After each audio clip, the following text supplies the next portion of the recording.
Colin Hart, Happy New Year first of all. Happy New Year to you too. Thank you so much for talking to BWTM Online. Colin, you are a historian, you talk a lot about boxing, you know a lot about boxing. You would know the ins and outs, promotional wise, and what's really going on. Tell us why boxing fans are not seeing Khan v Brook and we're seeing Khan v Crawford. About money, I should think. He would probably, and also, Khan is fighting for a world title. Right. I mean, Brook hasn't got a title, and he's on the world stage in Las Vegas. Oh, I'm probably prejudging him. The fight may well be in New York. Yeah. But he's on the world stage in America against one of the greatest fighters in the world today. So I would think it's a combination of those things.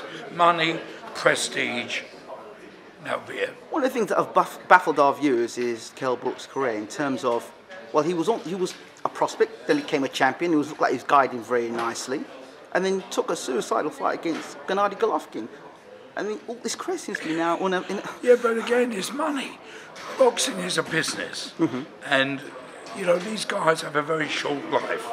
And if they, a short boxing life, yes. And if they're offered millions to fight a Golovkin above anybody else, they'll take it. And who can blame them?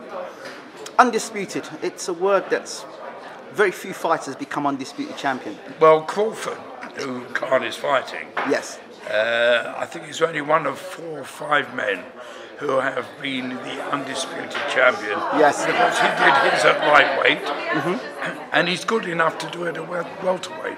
You know, very recently, my paper, The Sun, asked me to name the current 10 best pound-for-pound fighters in the world today. Yes.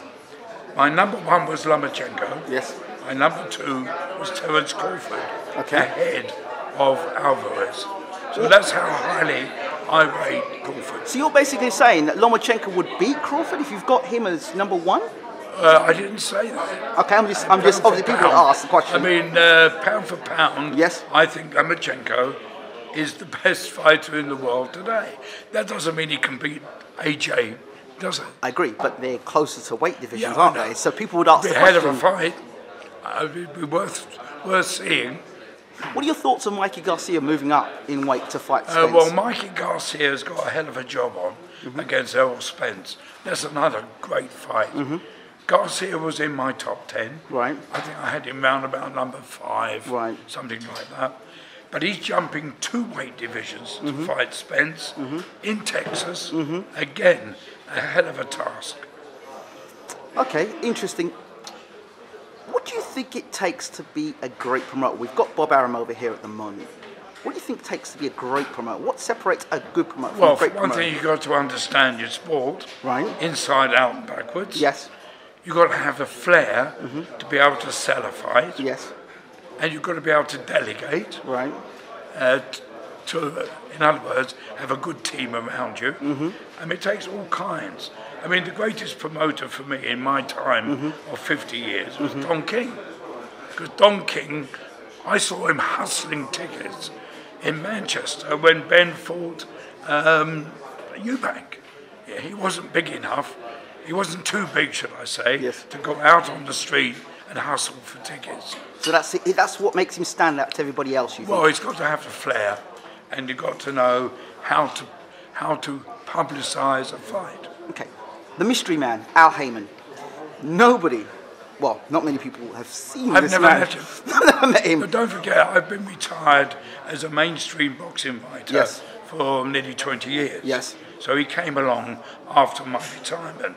Now I'm a columnist. Okay. All I do is pontificate in the paper every couple of weeks. Of course. Well, you can pontificate about Al Heyman for a moment. He's in the UK, and he's obviously got this fight with De Gale and Eubank. What are your thoughts of the Al Heyman? Well, listen, he's done very well for the fighters he's promoted, or shall we say managed. Yes. You can't knock him. Okay. I would like to meet him, sit down, have a chat. Where do you think this goes with Al Heyman in the UK? Well, he controls very much at the moment, and there's no knowing where he will end up. Final question. Crawford, Khan, that's why we're here. Yeah. Break down the fight to me. Well, I think Khan is unfortunately past his sell-by date, and I think he's not going to have much chance of beating Crawford. I mean, Crawford technically has got everything. I know he's moved up in weight and he probably doesn't punch as hard at welterweight as he did at lightweight, but he's such a clever fighter and he's the best switch hitter I've ever seen. When I spoke to Terence, one of the things I said to him was that I compared him to Pernell Whitaker. Your thoughts? Yes, good comparison. I mean, Whitaker was a superb boxer, and so's Crawford. Yes. And as I say, he can fight just as effectively at southpaw as he does orthodox. Colin, as always, thank you.